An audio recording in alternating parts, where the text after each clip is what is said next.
Scream 6 is almost a perfect sequel. With this being the sixth film, I wasn't expecting it to be as strong as it was. Usually with every sequel made, the more watered down the franchise becomes. Halloween, for instance. I love the Halloween franchise, but I cannot deny that they have some sucky sequels. And that's okay, but Scream, on the other hand, does not. They are all strong. The more I think about it, the more I love this franchise more and more. It's familiar, it's cozy, but it's also nerve-wracking in a wonderful way. The franchise gives us a cast we care about deeply, and it gives us clever storytelling that gives us a look at how horror movies are, depending on if it's an original, sequel, trilogy, or franchise. Like I said, Scream 6 is no different from how I feel about the other films. I loved it. From start to finish, this movie keeps us at the edge of our seat. For some, this movie surpasses even Scream 2 as the greatest sequel. But is it the greatest sequel? Only time will tell. Let's go over the plot really quick. Warning, this will contain some minor spoilers. Going over the synopsis, 4 survivors of the Ghostface murders leave Woodsboro behind for a fresh start in New York City. However, they soon find themselves in a fight for their lives when a new killer embarks on a bloody rampage. I didn't realize that would be so short and to the point, but that's okay. That is in fact the gist of it all, but it's also so much more than that, so I'm gonna go ahead and go a little bit further. Jenna Ortega's Tara is sick of being afraid and leaves Woodsboro for a fresh start. She goes to college, tries to attend parties and make friends. You know how it goes. While our semi-wacko sister Sam Carpenter, on the other hand, tags along only to protect her sister. That's understandable to me, but she's not taking any actual steps to heal from what happened in the past. She's just along for the ride to make sure Tara is safe. Of course, the Meeks twins tag along as well because, well, they're a team and want to do what they can to move on. They're all in New York during Halloween and everything is just going. Nothing is going good or bad, everyone is just present and doing what they can day to day. Tara is forcing herself to go to parties and to try and forget what happened. She's running away from her past while Sam is literally confronted by it day to day. The media and a following of conspiracy followers believe Sam was and still is the killer from the past film, killing her friends and the people she knows, even her ex-boyfriend Richie.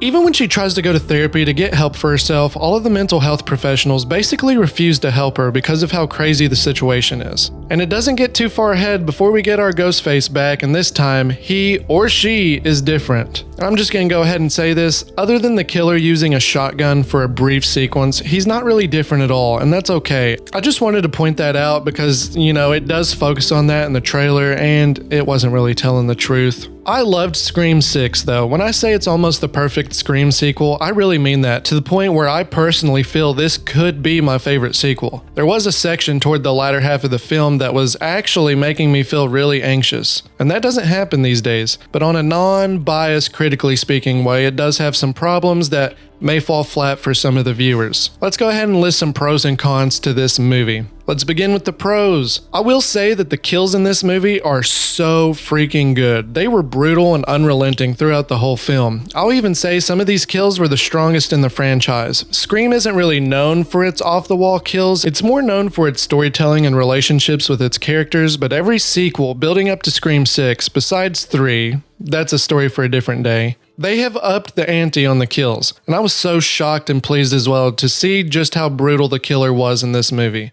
Another positive was its character building. Every character except for one that I'll mention in the cons grew from Scream 5. I felt something for each of them. They felt real and true to themselves from the film beforehand, and for some reason, you really don't see that as much as you'd like, especially in horror, and on top of that, in slasher films. I was really concerned with all their well-beings, but more importantly with Sam. She is forced to live under the legacy of her father, Billy Loomis, and I can only imagine how hard that is. Everybody's staring and accusing you of being a serial killer just because the man whose semen helped create you was a serial killer. That would be very hard on your psyche. Another pro to this movie is the change of scenery. The idea of having Scream outside of Woodsboro has only been done one other time, and that was Scream 3. We all know how that turned out with the fans. But having it in Hollywood wasn't the problem. I think that was a fresh idea. The same as having it in New York, and they put it to good use. Sure, we only see a few streets and alleyways, but it still felt like New York, unlike Jason Takes Manhattan. Also, it's nice seeing that little Easter egg in the beginning of this movie. I thought that was really funny. But getting back on topic though, I really enjoyed seeing the movie set in a different city. New York was done well, especially in the subway set piece, which was possibly my favorite part of the whole movie. But we can't go without talking about a couple of cons. As much as I like the movie, I did have some minor problems with it, and when I say problems, I mean one of them made me angry. One con though is the killers. I didn't hate the killers exactly, I think they had plenty of motive to do what they did, but one thing that drives me crazy about some of these movies is doing the classic Stu persona. They act completely normal throughout the whole movie, and then they turn utterly insane by the time you see them behind the mask. I don't think every killer has to be batshit crazy. Sure, we can have one of them act crazy if they act crazy throughout the whole movie, but no.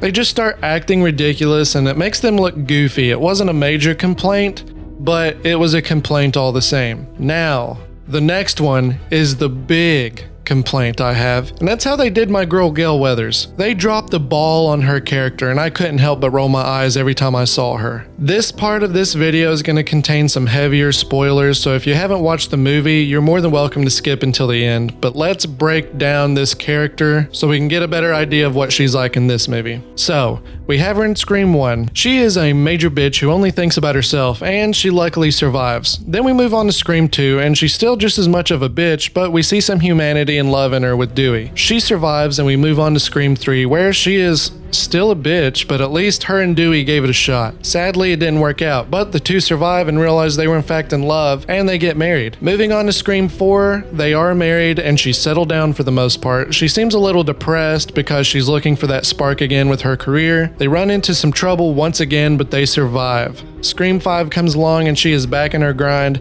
but she's not a bitch. Even though her and Dewdrop are divorced, she still cares for him, and her heart is broken when Dewey dies, and at the end of the film, she makes it very clear she is not writing a book about this set of murders. Scream 6 decides to throw all of that out the window, and all of a sudden she's right back to being a bitch. I just don't believe that for her character. Her ex-husband was literally gutted. She wouldn't just go a year later and move on to the point where she did write a book about it, and not only that, talk crap about the main survivors. She's grown from that. It just hurts to see how they did her and how she turned out. Let's close it off to my final thoughts though. Scream 6 is one of the best slasher sequels we've ever had the pleasure of viewing. The bar was never set high exactly, but it's still good to see a franchise up in its 6th sequel and still give excitement to us. Like I said, I did have a couple of complaints, but I still loved this movie. I believe this will be either my second or third spot for me. I'll have to watch it a few more times to know the final verdict. Did you see Scream 6? Did you like it? Did you hate it? Let me know down in the comments below, and if you haven't already, leaving a like and subscribing to the channel is a huge help for me, and for you of course, because you'll be seeing a lot more horror content like this. But until next time, take it easy, bubs.